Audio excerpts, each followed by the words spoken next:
It's always good to finish off a project by being creative. So let's think about the lever crane and then where it would be used. It would be used in a particular scenario. So what would the scenery be like around the crane? Where would it be, and what would you see in the background where the crane operates? Well, there's all sorts of possibilities. And if we just take some bits of plain paper or card or coloured paper and then draw the shapes or cut the shapes out that we need, then we'll put them in the scene with the crane.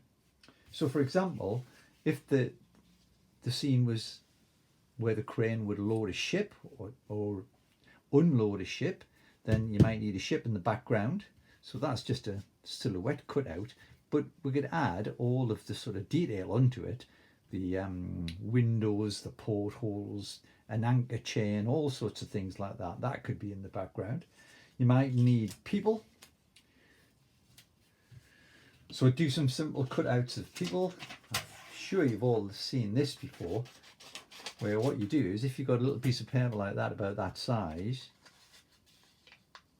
fold in half and then symmetrically cut. We all know what a person looks like. They've got a round head like that, look. There's the arms up in the air, so that's this person here, arms up in the air. A bit too long maybe, so we'll chop a little bit off. Arms coming back down to the body. There's the side of the body there. There's the legs coming out there. There's the shoes on the end of the feet. Well, this person looks more like they're sort of doing gymnastics than driving a crane, but you get the idea. There we are. So this could be the very excited crane driver who's so thrilled because he loves driving a crane, all right? But you get the idea. You can have any shape you want and put lots of detail in, like the shape of the boots and all sorts of stuff. A hat on his head. So there we go. What else could you have? Well, there could be a sort of trucks in the background. There could be, in the distance in the background there, another crane. You can have all sorts of stuff in your picture. Well, what about the crane itself? It was popular for the huge cranes on the River Tyne, and other rivers as well, to give them a name. And one of them, I remember, was called Titan. Titan the crane, so that's a very powerful name. You could think of a name for your crane and then give it, make a nameplate for it. Then the crane itself, so all that could be the background look, but the crane itself could also have parts attached to it. Oops, we mentioned Titan, didn't we? So I suppose Titan would go on the arm of the crane like that.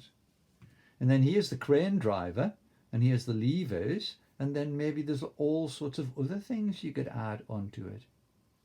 So have a good think about that, and have a think about the scenery that you might want to add. Another way to make scenery stand up, of course, is to take a piece of card, put a fold in the back, and then rest. So if that was going to fall, all you've got to do is rest something around the back. So there's a bit of blue tack, look. There it goes. Now that's going to stand up, and then we're going to create our scene here. Don't think he should be standing in the water, because if that's where the ship is, that's where the water is. But you get the idea. We're going to have all these little items in various places, the nameplate on, and then the crane in the scene as well. So you won't get a very good view of that, but let's try and rotate it around a bit for you.